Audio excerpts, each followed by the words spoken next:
भारत एक लोकतांत्रिक देश है और लोकतंत्र की सबसे खूबसूरत बात यह है कि जब संसद में जब कुछ चर्चा होती है तो उसको सुनने के लिए लगभग करोड़ों जनता डेली बेस पे टीवी पे लाइव आती है। अब सोचिए कल की अगर जो बात करें तो मानसून सत्र के स्टार्टिंग में जब नरेंद्र मोदी जी आए तो लगभग 18 मिनट उन्होंने जवाब दिए।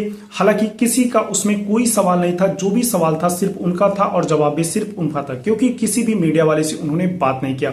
और ये सिलसिला लगभग 2014 से लेकर के 2025 तक लगातार जारी है। अभी तक वो किसी भी मीडिया वाले से बात नहीं किए हैं। ये तो रही मतलब मानसून सत्र की शुरुआती बात। अब हम बात कर लेते हैं कि आखिर मानसून सत्र में जब संसद में चर्चा होती है, लोकसभा स्पीकर जब आते हैं और पूरे दिन चर्चा होती है, चाहे ऑपरेशन सिंदूर हो, चाहे हर एक चीज को लेकर के, तो विपक्ष हंगामा करता है। शायद ये इनके खून में ही आ चुका है कि देश के मुद्दे को भटकाने का सबसे बड़ा अगर जो कारण है तो ये लोग हंगामा करिए और देश के संसद सत्र का एक एक दिन बर्बाद करते चलिए। हालांकि ऑपरेशन सिंदूर पे जब विपक्ष ने सवाल खड़ा किए कि सरकार से हम ये पूछना चाहते हैं, तो राजनाथ सिंह जी के द्वारा ये कहा गया कि हम इसके चर्चा को लेकर के पूरे अच्छे तरीके से तैयार हैं, आप जो भी सवाल करेंगे उसका मैं जवाब दूंगा।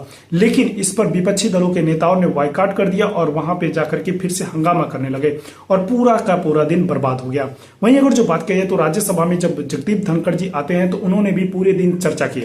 लेकिन सबसे बड़ी बात यह है कि जब कल रात 8 बजे करीब ये मैसेज आता है कि उन्होंने उपराष्ट्रपति पद से इस्तीफा दे दिया है और सबसे बड़ा उसका कारण ये बताया कि उनके स्वास्थ्य जो है मतलब सही नहीं है, आपके स्वास्थ्य में थोड़ी सी सुधार हो जाए, जिसके वजह से उन्होंने कहा कि हमने डॉक्टरों की सलाह ली और डॉक्टरों ने ये कहा कि आप इस पद को छोड़ दीजिए। ये तो रही मतलब ये पूरा ओवरऑल डाटा जो कल रात भर क्या हुआ।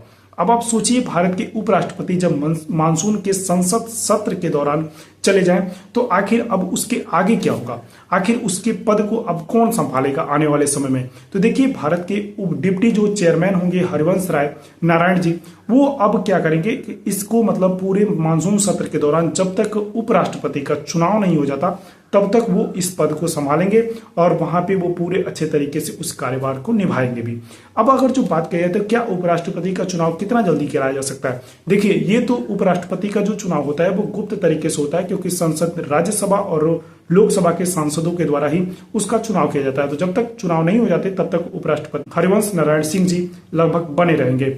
अब आपको ये सोचना चाहिए कि आखिर लोकतंत्र की ये सबसे बड़ी खूबसूरत चीजें आखिर ये भारत से निकल क्यों रही हैं। जब सोचिए पूरे दिन चर्चा करते हैं तो अटकलें विपक्षी पार्टियां ये लगाए रही हैं कि आखिर स्वास्थ्य का कारण है या किसी का दबाव है।